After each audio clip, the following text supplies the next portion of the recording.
I paid off my girlfriend's student loans. Now she demands I clear her sister's debt too. I just made the biggest financial mistake of my life. $47,000. That's what I spent clearing my girlfriend's student debt, thinking I was investing in our future.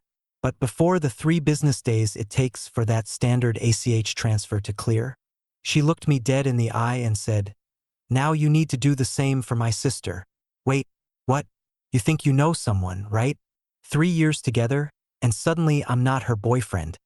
I'm her personal ATM. But here's where it gets absolutely insane. Hey, store lover. Welcome to the Narrative Hub, Reddit Stories. Believe me, this adventure gets wild, but it's only epic with you. Seriously, you make this possible. Want more stories? Greater adventure? Smash subscribe right now. Smash like. Comment below. Let's go. Let me rewind. 3 years ago, I met Megan at a coffee shop downtown. She was stressed about her student loans, working 2 jobs just to make minimum payments. I was doing well in tech sales, pulling in 6 figures, living comfortably. When we started dating seriously, her debt became this weight over our relationship. Every dinner out, every vacation we talked about, it all came back to those crushing monthly payments. So I made what I thought was the most romantic gesture of my life. I worked overtime for 8 months straight, 80-hour weeks. I sold my motorcycle, my guitar collection, even moved to a smaller apartment, all to save enough to wipe out her debt completely. The day I surprised her with that final payment, she cried, actually sobbed in my arms. "You saved my life," she whispered. "I can finally breathe again." We talked about our future, about marriage, about the life we'd build together now that this burden was gone. That was Monday. Tuesday, we celebrated. Expensive dinner, champagne, the works. She posted on social media about how grateful she was, how I was her hero. The comments poured in, her friends calling me amazing, her family thanking me. I felt like I'd won the lottery. Wednesday night, everything changed. She asked me to sit down, said she had something important to discuss. My heart rate spiked. I thought she was about to propose or something equally life-changing. Instead, she pulled out her phone and showed me a screenshot of her sister Emma's student loan balance. $78,000. "Now you need to do the same for my sister," she said, not as a question, but as a statement of fact. I literally laughed. I thought she was joking. But her face was stone-cold serious. "Megan, I just spent every penny of my savings. I don't have another $78,000 lying around." That's when she hit me with the line that made my blood run cold.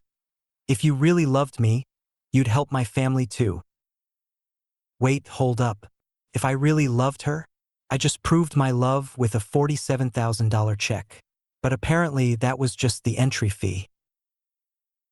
"Emma is struggling just like I was," Megan continued. "She's family now.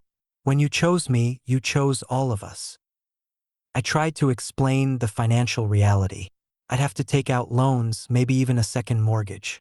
It would take me years to recover from what I'd already done, let alone another massive hit. Her response? "You make good money. You'll figure it out." Just like that, I went from boyfriend to ATM machine. But it gets worse. Over the next few days, Megan's entire attitude shifted. The gratitude vanished, replaced by this entitled expectation. She started bringing up Emma's debt in every conversation, dropping hints about how some people help their partner's whole family, how true love means sacrifice. Then came the guilt trips. "Emma saw your post about paying off my loans. She's so jealous. It's not fair that I got lucky and she didn't." Lucky? Lucky? Like I won the lottery instead of working myself into the ground for 8 months. But here's where it gets absolutely insane. I decided to have a heart-to-heart with Emma herself. Maybe if I explained my financial situation, she'd understand and talk sense into Megan. Emma's response floored me. "Oh, Megan said you were already planning to help me next. She said you guys discussed it and you were excited to help the whole family get debt-free. Megan had been telling people I'd already agreed. She was making promises with my money without even asking me. When I confronted Megan about this, she didn't deny it. Instead, she doubled down. I knew you'd say yes eventually. You're a good person. A good person. That phrase became her weapon of choice. Every time I hesitated, every time I brought up practical concerns, she'd question whether I was really a good person. She'd compare me to her ex, who never would have helped anyone. She'd suggest maybe I didn't see us as a real team. The emotional manipulation was suffocating. But then it got worse. Megan started involving her family. Her mom called to thank me in advance for helping Emma. Her dad mentioned how generous I was being at Sunday dinner. They all talked like it was a done deal. I felt trapped in a nightmare where everyone expected me to bankrupt myself for someone else's debt, and saying no made me the villain. The breaking point came last Saturday. Megan had planned a family barbecue, and I thought it would be a normal, relaxed day. Instead, it turned into an intervention. One by one, family members pulled me aside. Emma really looks up to you. You're changing lives. The family is so grateful for what you're doing. Then Emma herself approached me with a hug and said, "Thank you so much for agreeing to help me. Megan said you're going to start the paperwork next week." Next week. Megan had given them a timeline without consulting me. I pulled Megan aside immediately. You need to stop telling people I've agreed to this. I haven't agreed to anything. Her response was ice cold. So you're going to let my sister suffer when you have the ability to help her? After everything my family has welcomed you into? That's when I realized what was happening. This wasn't about helping Emma. This was about power, about control, about turning my generosity into obligation. Megan, I love you, but I can't take on another $78,000 in debt. It's not financially responsible. She stared at me for a long moment, then said something that made my blood run cold. Then I guess I know where your priorities are. The drive home was silent. That night, Megan slept on the couch. Sunday morning, I woke up to find her packing a bag. Where are you going? To Emma's. I need to think about whether we have the same values. And just like that, after 3 years together and a $47,000 gesture of love, I was being punished for having financial boundaries. But here's the most shocking part. While Megan was at Emma's thinking, I decided to do some thinking of my own. I called my buddy Marcus, who works in debt counseling, and asked him to run some numbers on both Megan and Emma's financial situations. What he found made everything make sense. Emma's debt wasn't just from school. She had credit card debt, a car loan, and had refinanced her student loans twice. Her total debt was closer to $120,000, not the $78,000 Megan had shown me. And get this, Emma had been making payments just fine. She wasn't struggling like Megan claimed. She was living comfortably, just wanted to be debt-free faster. But here's the real kicker. Megan had been talking to Emma about my help since the day after I paid off her loans. They'd been planning this together. Emma even admitted to Marcus that Megan had told her it was basically a sure thing that I'd help her too. This wasn't a spontaneous request. This was a calculated plan. When Megan came back Monday evening, I was ready for her. We need to talk. She sat down with this expectant look, like I was about to apologize and write a check. Instead, I laid out everything I'd discovered.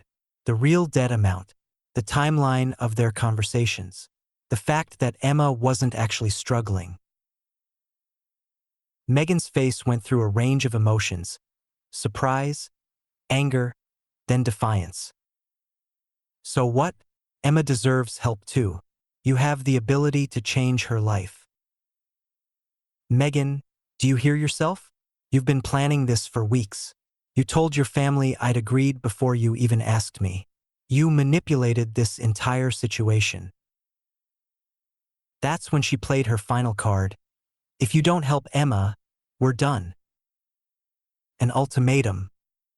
After 3 years together, after I just cleared her debt out of love, she was threatening to leave if I didn't financially support her sister too. I looked at the woman I thought I knew and realized I was staring at a stranger.